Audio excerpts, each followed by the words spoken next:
তো বন্ধুরা, আজকে একটি পরিবারকে নিয়ে তোমাদের মাঝে আমি গল্প বলবো। তো এই বাড়িতে একটি পরিবার থাকতো। তো এখানে ছেলেটির মা বাবা গল্প করে যে আমার ছেলেটির জন্য একটি মেয়ে খুঁজে পাচ্ছি না মনের মতো।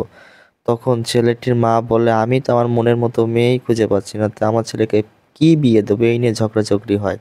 তখন ছেলেটি পাশের রুম থেকে শুনে এবং বলে, এদের জন্য আমার তো বিয়েই হবে না, আমি একটা কাজ করি, খবরের কাগজে পাত্রী ছাপাই। তো তখন তার মা বাবা খুব রাগারাগি করে এবং তাদের মধ্যে, এবং সাথে সাথে তার বাবা তার মায়ের উপর রাগ করে বাজারে হাঁটা দেয় এবং সাথে সাথে তার ছেলে তার বাবাকে রাগ করে বাজারে যেতে দেখে এবং ছেলেটি ভাবে যে কি করা যায়, তাহলে আমি পত্রিকায় সত্যি নিউজটা দিয়ে দিই। তো এই গাছে দুটো পেতনি বসবাস করতো। তো একটি পেতনিকে বলছে, কি রে বান্ধবী, তোর কি হয়েছে, তুই এমন মন খারাপ করে বসে আছিস কেন? তো সেই পেতনিটি বলে যে, দেখ বান্ধবী, আমার সংসার করার খুব ইচ্ছা। তখন বলে, কি বলিস, তা কর, সমস্যা নেই। তখন বলে, আমি মানুষের ছেলেকে বিয়ে করব। তখন বলে, ঠিক আছে দাঁড়া, আমি তখন পত্রিকাটি এনে দেয় বান্ধবীকে এবং সে দেখে এই ছেলেটিকে বিশাল পছন্দ করে। তো দেখে সেই ছেলেটিকে নিয়ে একটি বিয়ের খবর দেওয়া হয়েছে। সাথে সাথে সে পেতনি সেই ছেলেটিকে কল দেয় এবং সেই পেতনি তখন বলে যে, তুমি কি বিয়ে করতে চাও, তুমি কি আমাকে বিয়ে করবে? তখন ছেলেটি বলে, হ্যাঁ আমি বিয়ে করতে চাই, কিন্তু তুমি মেয়ের কি হও? তখন সাথে সাথে সেই মেয়েটি বলে, আমি তো সেই মেয়ে, যদি বিয়ে করতে যাও তাহলে তুমি মাঝরাতে রাস্তায় চলে এসো। তখন এই ছেলের মা বাবা বলে, তোমার জন্য আমার ছেলেটা হয়তো বিয়ে হবে না। কিন্তু ছেলেটা গেল কোথায়, এত রাতে এখন আসার নাম নেই, ওই মনে হয় ছেলে আসছে। তো মা দরজা খুলেই দেখে ছেলেটি আসছে এবং ছেলেটি বলে যে, মা দেখো আমি তোমার জন্য কি এনেছি।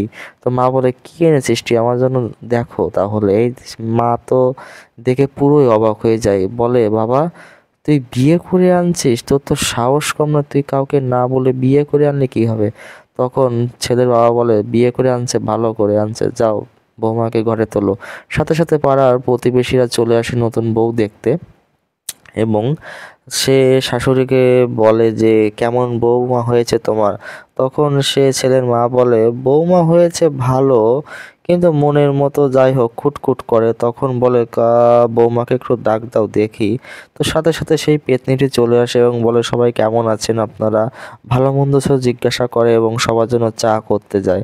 তো প্রতিবেশীরা নিজেদের মধ্যে আলাপ আলোচনা করে যে বৌমাটা ভালোই হয়েছে। এই এই ফাঁকে সেই পেতনিটি চা করে আনে, ডিমের বড়া করে আনে। তো পাড়া প্রতিবেশীরা বলে, যাক ভালো বউ এনেছো।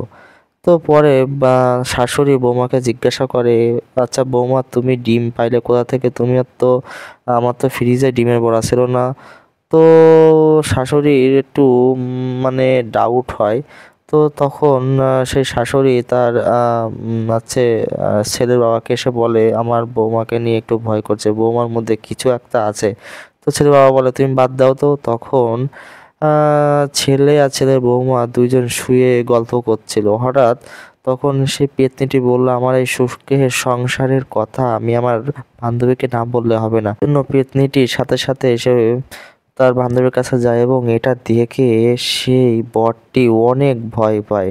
তো বন্ধুরা, এই দ্বিতীয় পর্ব দেখার জন্য আমার কমেন্ট বক্সে এসে কমেন্ট করে জানিও।